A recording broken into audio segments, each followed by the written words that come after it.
Hey everyone, welcome back to the Dungeon Dive. Daniel here. Okay, so we are going to keep the Warhammer quest train chugging along. We just finished up the playthrough and both of our warriors died, unfortunately. But we are going to return now to the take a look at part of this series. And we have taken a look at all of the officially released, Games Workshop sanctioned things for the game. And we are finally on to the fan created and DIY stuff. And in many ways, I believe that this is where the game really shines. Because of the love that people have for this game, it has just flourished with new expansions and ideas since its demise in the mid to late 90s.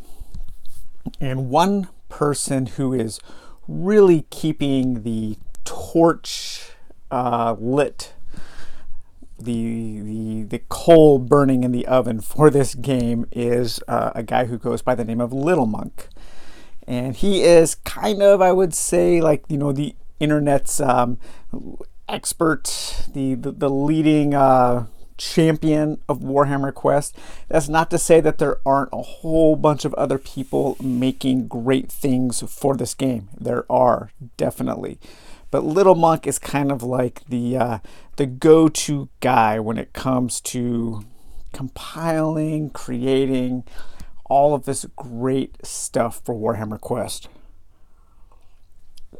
So a lot of my word of warning, this video is probably going to be pretty long. So sit back, relax, grab yourself something to drink. I am drinking some jasmine tea here. It's a nice, cold, rainy morning here in the Pacific Northwest. Perfect day. But so, on the table here, I have most of my DIY stuff. And these are the things I'm going to go over. So the first thing I thought I would do is take a look at some of the websites where you can get some of these things. So it has been quite some time since I have printed a lot of these out. And so I may not exactly remember where everything came from. But I'm going to give you basically all of the websites where I've found this stuff. And then of course there's also, you can always go to Board Game Geek and summon Little Monk there, or go to the Facebook, the Warhammer Quest fan page that he runs, and you can talk to him, and he knows. I mean, you could ask him, hey, where did this card come from? And he would know the exact answer and where to get it. That guy's like a living encyclopedia of Warhammer Quest knowledge. So one of the first websites, and this is one of my favorite ones here, is the Warhammer Quest Chronicles of the Old World and Beyond. And that can be found at wqchronicles.com. This is a fantastic resource that has extra warriors, monsters, quests, tons of events. A lot of the events that you're going to see that I have printed out here have come from their D100 tables that they've put together. Super, really cool stuff. And also has quite a few boards. So highly recommend this webpage if you have not gone there yet. Really good resource. And of course, speaking of Little Monk here, we do have his Warhammer Quest run board. So there are two. There's like the public one, and then if you request access, he will give it to you to the customized board. And this is where that says gaining access to this board. To access this board and see all the custom content, you must join Room Board by setting up a username and password, and you will request access and he will give it to you. This is really the treasure trove of Warhammer Quest items, and that can be found here at this website. B Warhammer Quest customized runboard.com, and he has all of his expansions for all of his his warriors, his scenarios, his missions, quests, items, and it's a pretty good fan community. It doesn't get updated a lot. It's not like a constant. There's not a lot of fan content and discussions being had here, but it's a great resource if you're looking for some DIY stuff to print. And then we have easternempire.com. And if you go to their fantasy section, you can go to the Warhammer Quest, and they have quests and boards and stuff here. So another, not a ton of stuff, but some quality stuff there. And then, of course, the famous Lost and the Damned. But this probably has more Hero Quest and Advanced Hero Quest things than it does Warhammer Quest. But this is a good online community, some pretty good discussions and topics there. Some boards also came from Bob's Warhammer Quest Campaign of Pain. And he actually does a battle reports of a campaign that he was running, and there are some additional, I believe some additional tiles were from here, and so just some cool stories written about his adventures. And then, of course, finally we have the museum, the Ultimate Warhammer Quest resource site. This thing has tons of stuff, rules, supplements, different kinds of warriors, monsters, quests. This is where you can get all kinds of links to all kinds of different web pages. And I highly recommend this site. A lot of the stuff feels a little half-baked or maybe not as robust as you would like, but there's a ton of it, and there is some really, really good information here. All right, so I believe that's where everything here comes from. A couple things might have come from Scribd, which is an online resource where people will post PDFs of things that they've made, documents, and you can sign up for a free account. It's like a free trial period for I think 30 days, and just download all the Warhammer Quest stuff they have on there, and then cancel your account so you don't have to pay for it. I believe that one of the books that I made actually ended up there because I was taking my printed out materials to a print place and having them spiral bound and laminated, and one of the clerk there was into role-playing games and stuff, so I told him, hey, feel free to if you like what you're making for me, go ahead and make yourself a copy. And I think he actually put up a couple of the books that I compiled. I didn't create the stuff, but I compiled it. I think he put those up on Scribd because I recognized the cover page and the table of contents that I made.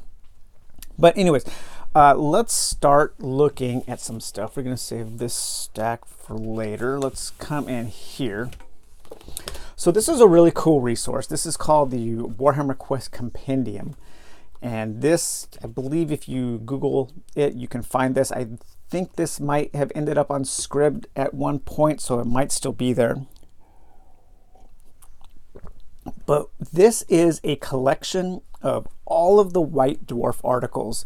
So all of those articles that we had gone over last year on all the videos, all of those can be found in here. So you don't need to track down and buy the individual issues, so long as you're okay with making your own cards and board pieces. So you'll get copies of those here, color scans, but you won't get ones that you can just cut out like you could in the issue.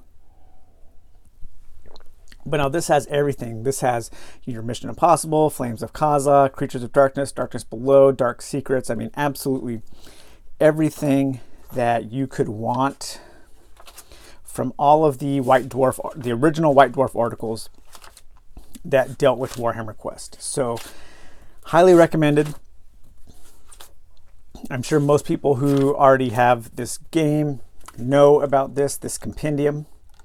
One thing I do have in here is, so this is the one, or one of the few official things that I don't have just because of how rare this is. I don't even really know how this was released. I think maybe it was probably mail order, but the Warhammer Quest Pits and Traps. So I have the official rules from that in here.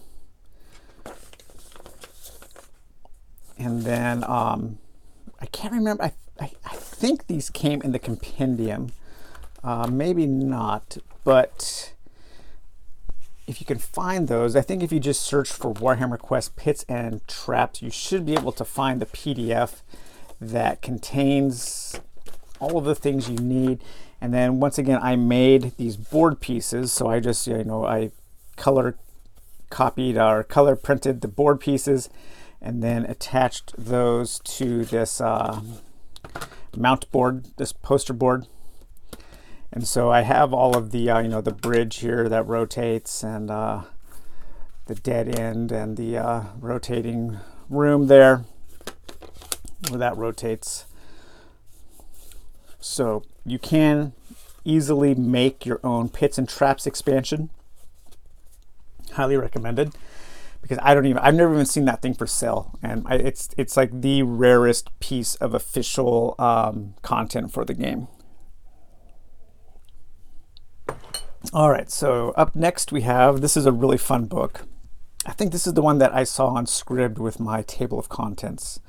But this is all kinds of stuff. This is a whole bunch of D100 tables for dungeon events, traveling hazards, more traveling hazards, dogs, like you can get a dog, a pet dog, settlement events, harbor events, more captains. Then you have all kinds of different events. You have out in the sticks, so when you get kicked out of a village or a settlement, village events, town events, cities events, strongholds, expanded alehouse, and expanded gambling house. Now I believe that most of those D100 charts, or quite a few of them, are from the Warhammer Quest Chronicles in the Old World and Beyond webpage. So again, I just printed them out, and I had the covers laminated. And then, so there are just a ton of dungeon events. Now, I'm not sure about the crossover. So I have a whole bunch of printed out events, and I've never taken the time to go through and cross-reference them with each other or with the cards I have. So I'm not sure if there's a lot of crossover. I know there probably is some, because I'm pretty sure that this D100 chart here contains all of the original events plus some. And some of these are really cool, quite expansive. These are not professionally written, so there are grammatical errors. There are lots of spelling mistakes in these. But it's well laid out, and just all kinds of more random things to happen to your warriors, as if there's not enough random things happening already. And then we have this traveling hazards. So this is more traveling hazards here. Got a ton of those. Let's see here. What do we have next here? We have dog settlement events. So the different kinds of dogs you can get. We have more settlement events. Let's see here. We have harbor events. So when you want to take a boat, all kinds of new things to happen there. Captain's table. So expanded captain's table. So when you find a boat and you want to hire a captain, these are the different captains you can hire. Vastly expanded from the Warhammer, from the White Dwarf issue. I've actually never used any, I've actually never played with this captain's table before. And then we have out in the sticks. So this is when you get kicked out from a settlement. You can have settlement events, or you can have events there, more village events, more town events, and city events. Here you can, your warriors can buy strongholds. So again, this is a Little Monk here. And I think all of these settlement events were also, the last few pages were also from Little Monk. but you can create strongholds for your warriors to go to. And then there's an expanded alehouse. And yeah, so that means the alehouse expansion is just huge. All kinds of interesting new things can happen to your warriors in this expanded alehouse. A waterfront events table, also from Little Monk. Bounty Hunter alehouse, so he has his own. So yeah, all of this last stuff here is from Little Monk. And then there's 2 boards, so you can actually, I need to color print these. You can actually print these out and have like bar brawls in the alehouse. I've never done that, but it seems pretty cool. And then also expanded gambling house. All right, so that is that book. Now this book here, the first 2 chapters, the first 2 parts of this book are incomplete. This part here, Starting a New Adventure, was compiled by, or was created by Little Monk, and it was never finished, but a lot of it was incorporated in a book we're going to take a look at a little later.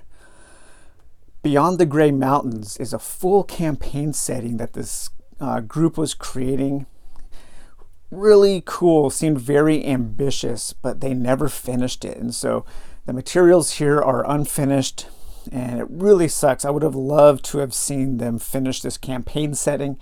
And he had a really great series of videos, like super well made, like with editing and multiple cameras, way more professional than my little setup here of his group playing. But again, it was never finished, so it's a real bummer. But this Starting a New Adventure was a thing created by Little Monk of just different ways to start a new adventure and to have a little more story hooks, like adventure hooks from like D&D.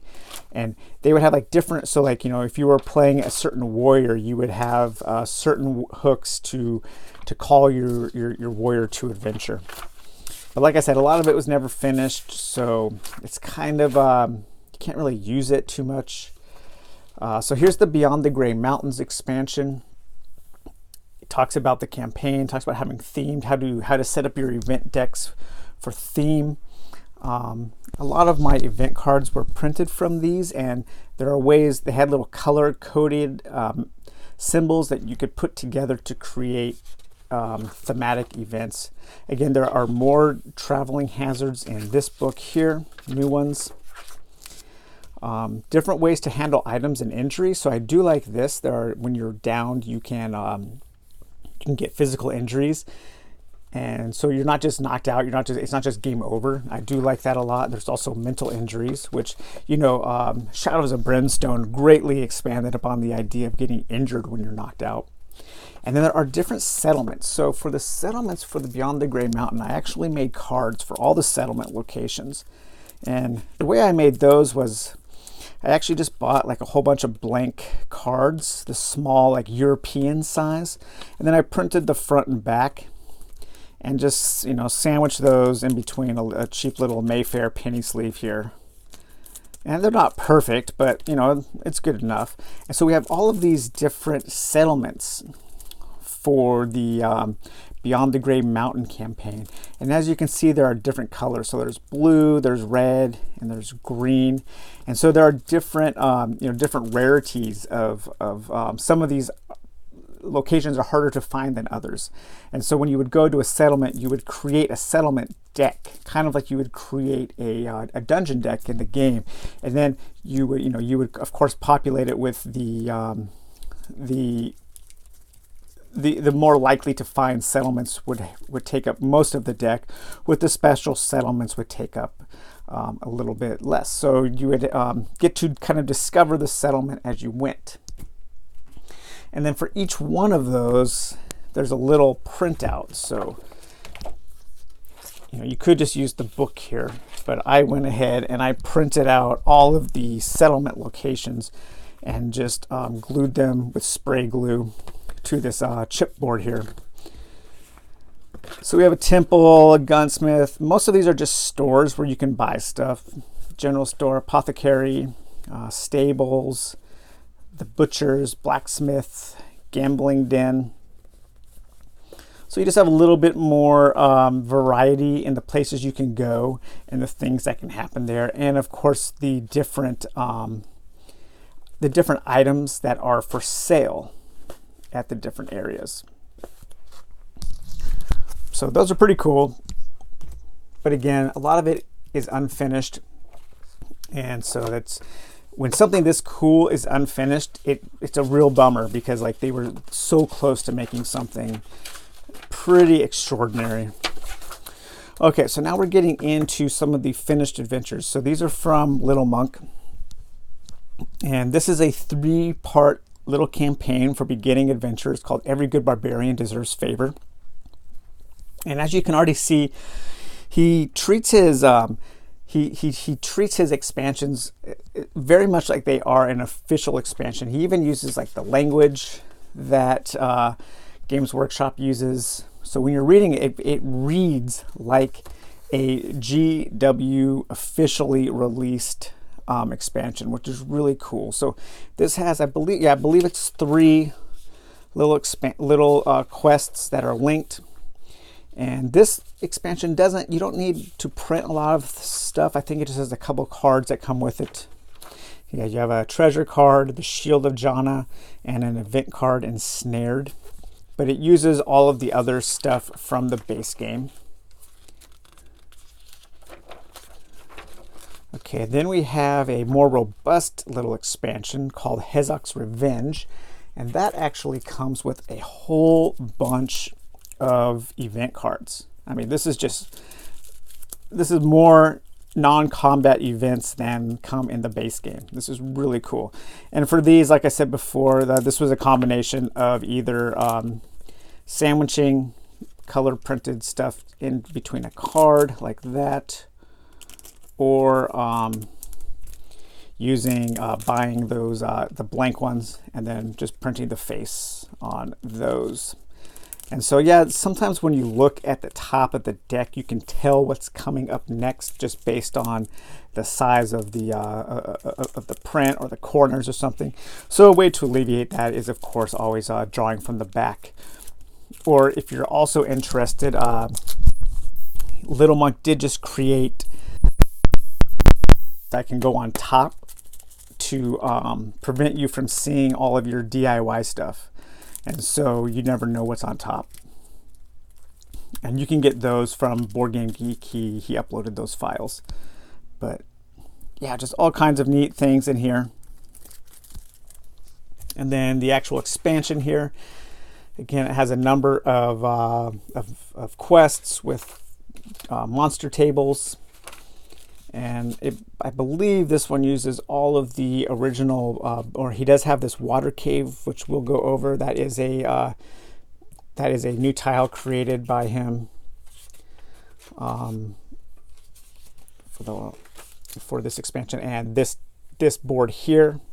So I also have a print of that, which is pretty cool. But again, just really neat, really well done. We have this unexpected combat event. So this is pretty cool. Whenever you roll a 1 on the power phase, instead of drawing an event card, you can roll a 2d6 on this below. So when you're in combat.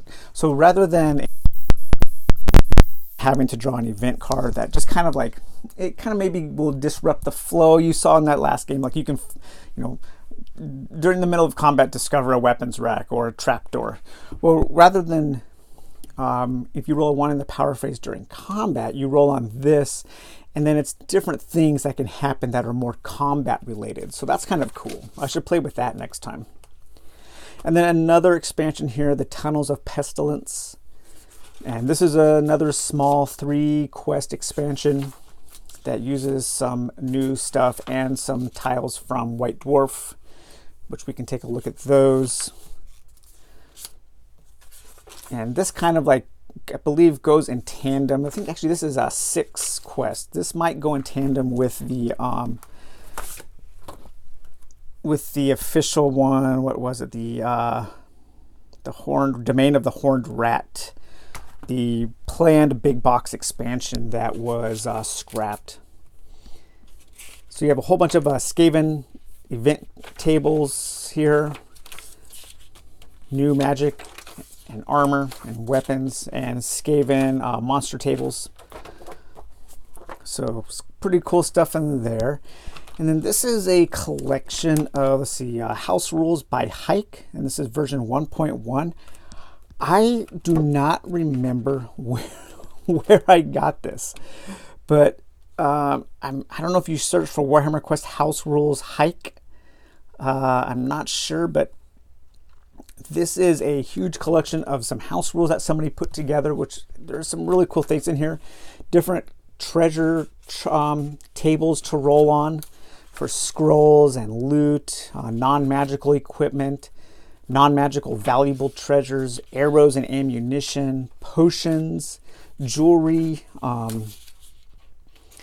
runes, magical swords, magical armor, and then a dedicated objective room, treasures, occult items, weapons and armor, equipment, jewels, and potions. Okay, and then once again, another collection. I think this is a D100 dungeon events. So all kinds of things in here that are both, I believe, new and compiled from old things. And then let's see, we get to the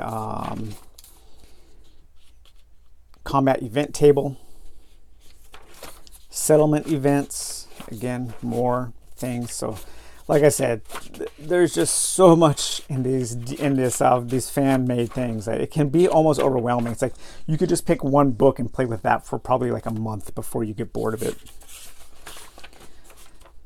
And then more travel hazards.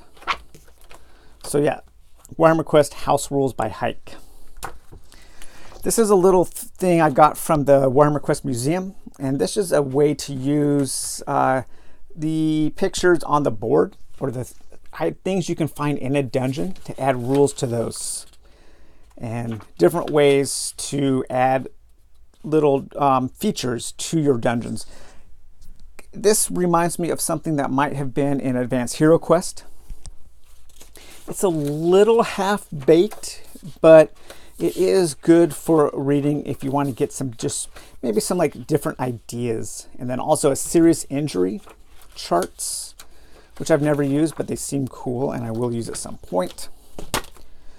All right, so then we are here with my Warhammer Quest More Treasure. This is just an entire book of treasure, and you have objective room treasures.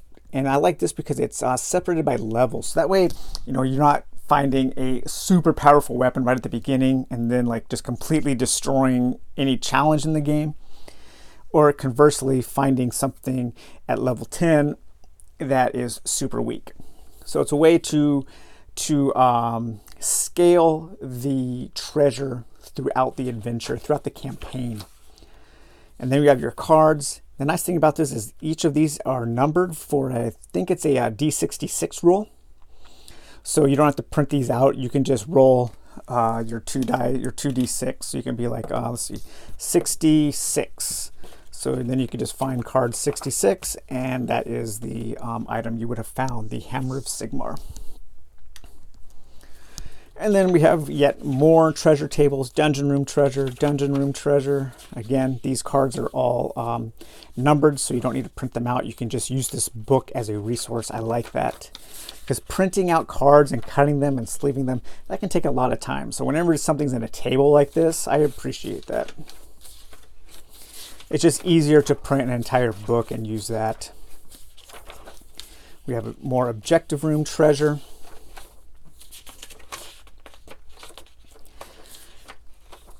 And then we have, this was, I'm not sure if this was made by Little Monk. I can't remember who made this, but they, so you know, GW released 3 treasure packs. So this is treasure pack 4 here. And I just went and added numbers. So again, I wouldn't have to print it. I could just roll dice to figure out what I would get.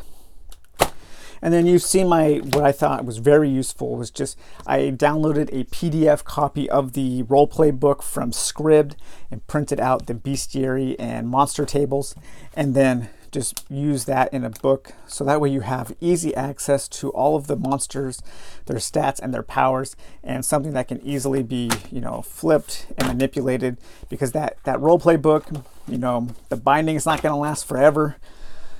They are getting old, they are getting up there in age, the glue is going to start wearing out and things are going to start falling apart, so it's nice to have that.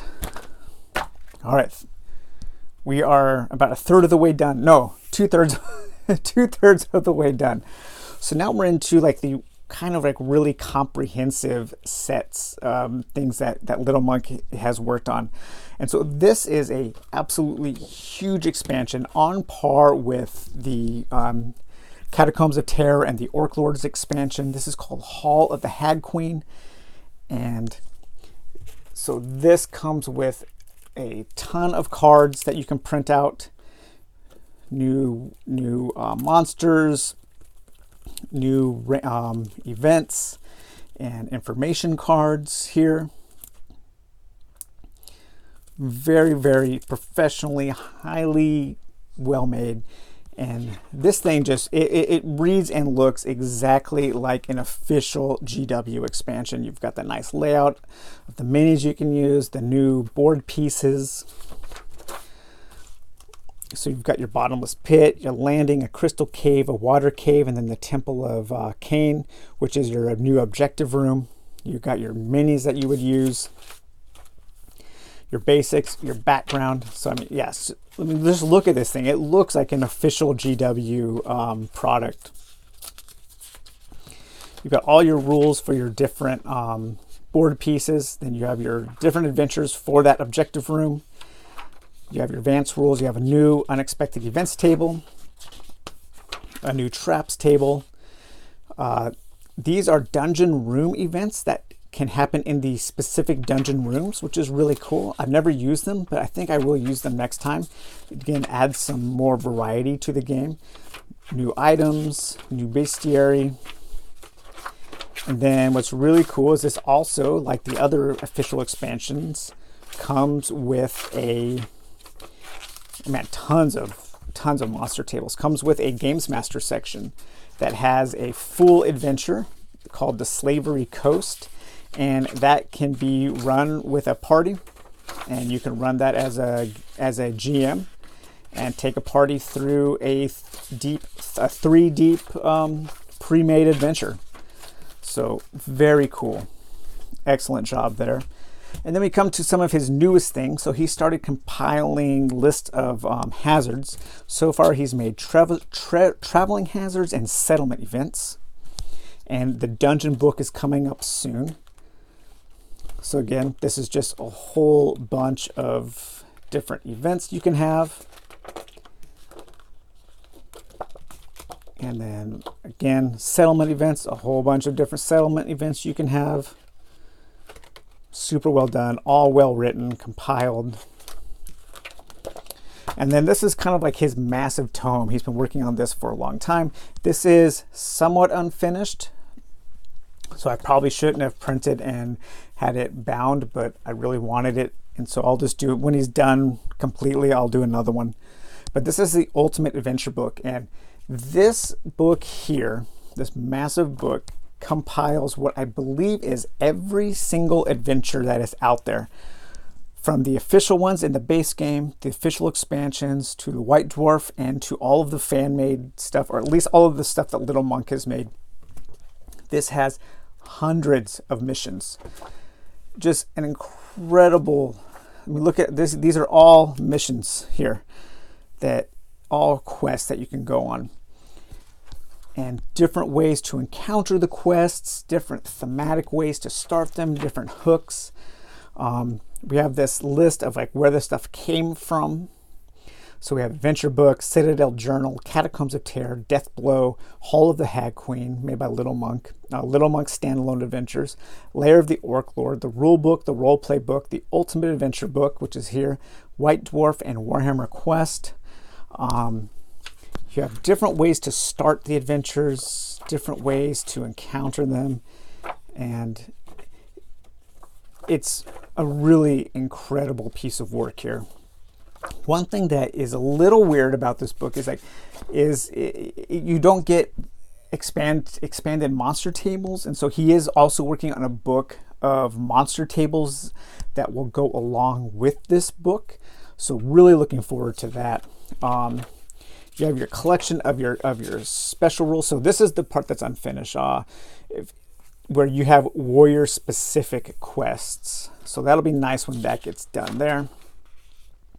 We have all of your special rules about leaving the dungeon, retracing your steps, extra rules for the scenarios taken from the different White Dwarf magazines, and he lists the issue that they're in. The special quest for Flames of Kozla there. You have the jail, the guard, when you're setting up the jail and your guards there. The Anvil Chamber. That's a nice little card that came in a White Dwarf. Sinjin's Statue. I don't have that. Let's see. Board section by unknown author, modified and redesigned by Little Monk. I need to get that card. In the corner of this room is a massive statue. This imposing clay figure with its lifelike features is undoubtedly the work of a master craftsman. All right, I need to find that. I don't think I have these either. I need to find these. The Crypt of the Majim. All right, so now I have some things to find. Nice. Here's your rules for your pits and traps. All of your various rules for all of your different objective rooms. The Den of Desire. So this does contain some stuff that actually hasn't been made yet. So this is coming soon. So he is working on things that are not quite available yet. Like the Grotto, the Goblin King's Cave, the Vampire's Resting Chambers. He's doing I believe a whole expansion based on vampires and undead kind of thing. All of your special rules for all of your different corridors and dungeon rooms.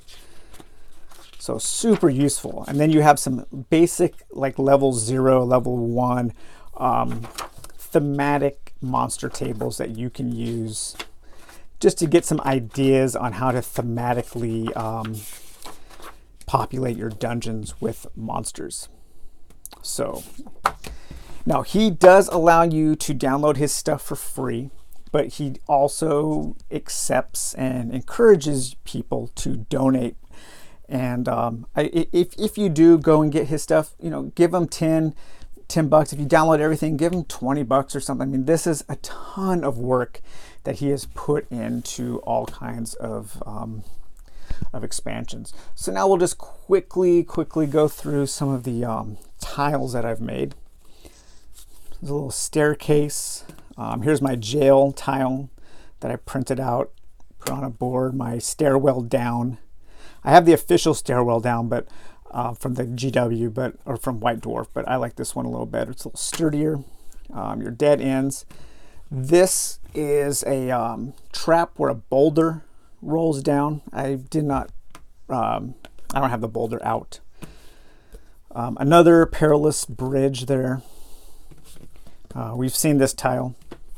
Here is my the sewer that I made. I have the official one too, but I made this one. And then here you can see this is the poster board that I use. So what was that? Canson black drawing. So got that at Hobby Lobby. So if you want to go to Hobby Lobby and get the mounting board that I used. Here's one of the things from Little Monk. A room with a pit in the middle that you can kick people into. The Crystal Cavern. This heals you when you walk through it. This is the anvil with the fire chasm and anvil combined into one. Here's like an ancient, like a kind of a tribal look. This was from the Domain of the Horned Rat and the White Dwarf. I just made a copy of that and put that on there so I wouldn't have to use my original.